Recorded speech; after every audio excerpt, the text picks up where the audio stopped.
Chers enfants, bonjour, bienvenue pour cette nouvelle vidéo. Alors continuons à parler de Notre-Dame.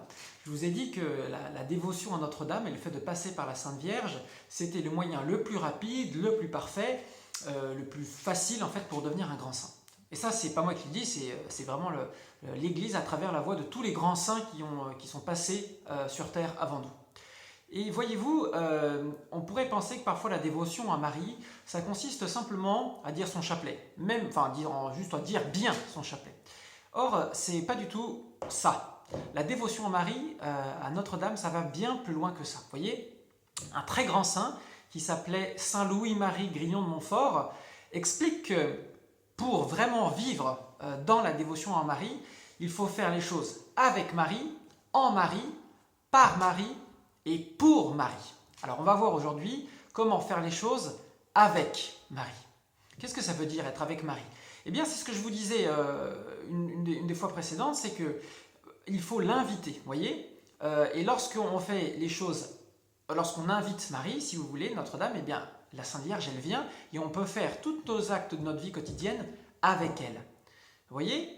Et pourquoi est-ce que c'est important de le faire? Parce que Notre-Dame, elle a des moyens que nous n'avons pas.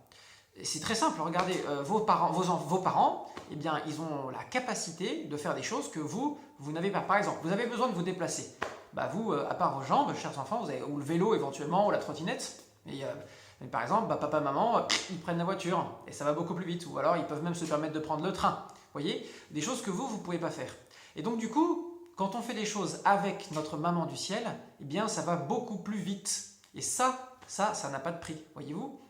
Et en plus, ils n'ont pas seulement des moyens, ils ont aussi l'intelligence pour faire des choses que vous n'avez pas forcément. Ça s'appelle l'expérience. Par exemple, si jamais vous aidez maman à faire la cuisine, eh bien, la première fois que vous allez faire un plat, eh bien, peut-être que vous ne savez pas trop comment faire. Elle sait exactement la quantité de sel, de poivre, dans quel ordre il faut faire les choses, etc. Elle a même parfois des petits trucs pour que ça ait un meilleur goût, et ces petits trucs, on ne le connaît pas forcément, vous voyez. Bah, la Sainte Vierge, c'est pareil, mais elle, en puissance 10 000.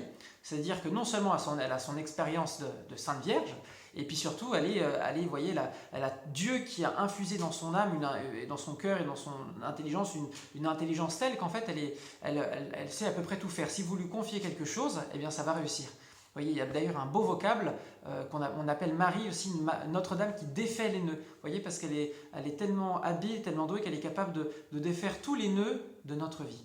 Alors, je vous lance un nouveau petit défi. Invitez la Sainte Vierge avec vous pour une activité de la vie quotidienne. Je ne sais pas, par exemple, ça peut être faire la cuisine, ça peut être ranger sa chambre, ça peut être vos devoirs de maths, enfin j'en sais rien. Et invitez-la. Et vous allez voir que ça va être différent parce que la Sainte Vierge sera avec vous. Voilà, je vous dis à très bientôt pour une nouvelle vidéo avec Marie. Bonne journée!